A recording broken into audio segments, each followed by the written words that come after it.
এটা ছিলেন, এর নাম হচ্ছে ইসমাইল খানি। এই হচ্ছে ইরানের রেভলিউশনারি গার্ড যে কমান্ডো বাহিনী আছে, ওই বাহিনীর একজন কমান্ডার, একদম টপ লেভেলের এক অফিসার। তারে কয়েকদিন আগে অ্যারেস্ট করছে ইরান বলতেছে। সে হচ্ছে আপনার ইসরায়েলের মানে এজেন্ট হিসাবে নাকি সে কাজ করতেছে। তার কারণে এখন মানে রিপোর্ট করতেছে দেখেন। সে বলতে তার কারণে মানে হামাসের ইসমাইল হানিয়া, তারপরে হিজবুল্লাহর বড় নেতা নাসরুল্লাহ, তারপরে আপনার এই খামিনি রিসেন্টলি যে খামিনির যে মানে এলিমিনেট করছে, মানে ওরা যে মানে একদম স্ট্রাইক করে ইয়ে করছে, ওটার মধ্যে ওর যাওয়ার কথা ছিল বাট সে যায় নাই। এখন সবাই সন্দেহ করতেছে যে সে হয়তো স্পাই, নলে সে এতগুলো অ্যাসাসিনেশন সবগুলোতে সে বাঁচে গেছে কিভাবে? দেখেন তার কাজ কারবার দেখেন। মানে কিভাবে দেখাইতো যে সে একদম মানে বড় কমান্ডার এবং সে লয়াল পারসন।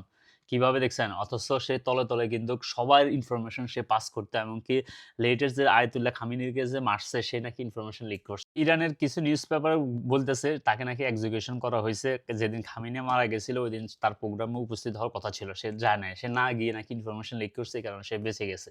আর এই কারণেই তাকে মানে অ্যারেস্ট করা হইছে। এটা ইরান বলতেছে। দেখেন কত বড় কমান্ডার ছিল সে। সে সবার সাথে সে আছিল। এগুলা সবাই মারা গেছে। সবাইকে মানে শেষ করে ফেলানো হয়েছে। শুধু এই প্রেসিডেন্ট এখনো যায় নাই। আর সেও দেখছেন মাথার উপর লাগাইছে। সে এখনো লাইভ।